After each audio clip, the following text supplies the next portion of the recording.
I'm Grant Kirkhope. I'm the audio director at Big Huge Games.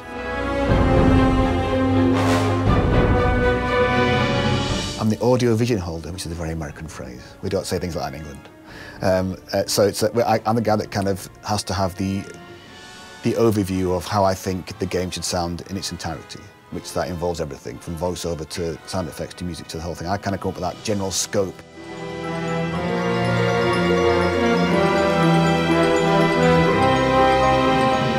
I applied to BXG because I wasn't really bothered about if it was a big company or a huge successful company or a big name. I wanted to feel that it was a place I could go that felt vibey about what they were doing, and it's kind of angst, and a place where I thought I could make a difference or make a contribution.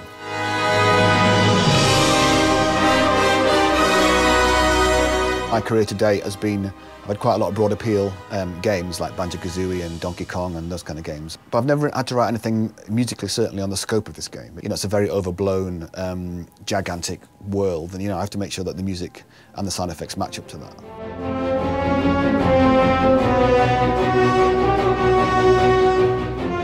Sound effect-wise, we've tried to go for that similar overblown feel.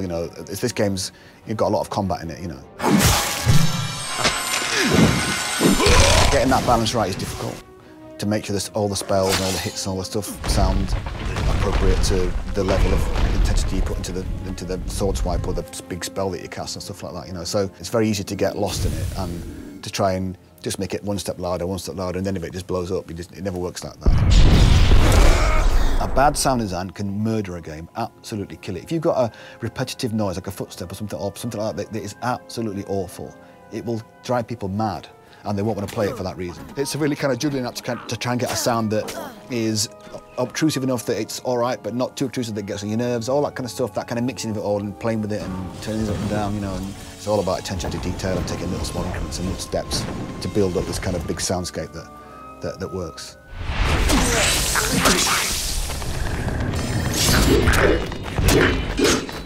I think that as time's gone on, the two roles are split more, so you get guys who do just sound design and guys who do just music. And I like to do both. I like to be able to do, because it gives me a break from just composing over and over again or just doing sound design over and over again. I like to get that kind of variety. And it's great fun to do both as well. It makes it much more, go and find 50 fart samples for the farting gorilla. There isn't a farting gorilla in Reckoning, but other games I've done, there probably is a farting gorilla somewhere. I've tried to really take a step up on my own kind of development to try and make myself work harder than I do before, so I've tried to learn an awful lot more to make the boss music and all the music in the game sound bigger than normal. My usual influences usually do end up being Dan Elfman and John Williams and, people like that. That's the kind of people that I aspire to. And I'll probably lean more towards John Williams at the moment. I think John Williams can be easily overlooked because people think, oh, he writes those tunes like E.T. and all that kind of stuff, But if you listen to his music for his fight sequences or anything else, it's tremendous. It's massively chromatic. It's very complicated. It's all over the place. It's not easy to keep up with what he's doing because he's so good at that. But when it comes to the big tune, he's right on the money with it, So I have tried in my own small way to do something like that. And I'd like to think that it sounds a bit different to other people's games. I've tried to be different with our game. It's very dark. There's lots of big sequences that are just complete minor chord after minor chord after minor chord. It doesn't change. There's very little major chordness in a lot of the levels. In one of the particular regions, it's just major chords strung together, major triads, and that's just to make it sound different.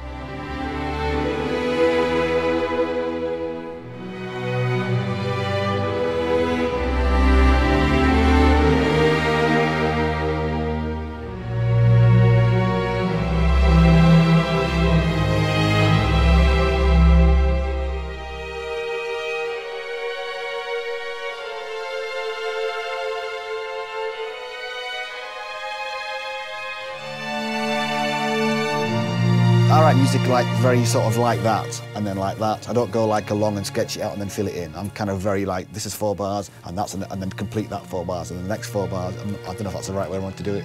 It might be right, I don't know. Every composer's probably going, oh my God, he's terrible.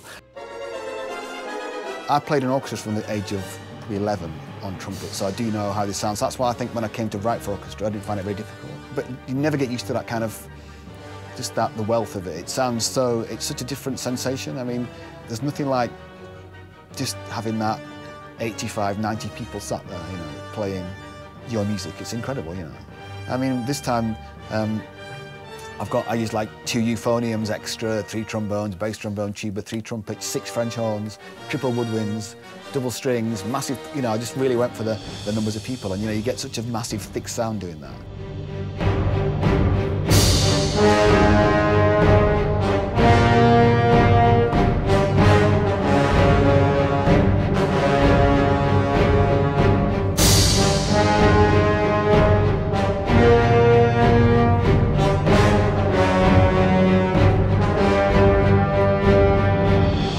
We really believe in it a lot. There's a lot of love for the game. Everybody here is all, you know, dedicated to try and make it as best as possibly can. There's no shortcuts. We're trying to just do it all, you know. And we're gonna live and die by it, and that's the way it should be. You know, there's no hedging your bets here. It's absolutely, it's all or nothing. We're trying to marry it all together in this big, fantastic package, and I really think we've done it, you know.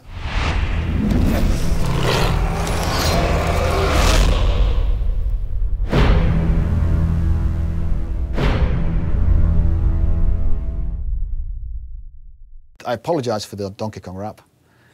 It's officially on video now. I apologise for that piece of music. You know, I didn't think it was that bad at the time. Please forgive me. Please let me off. Somebody, please. That's it.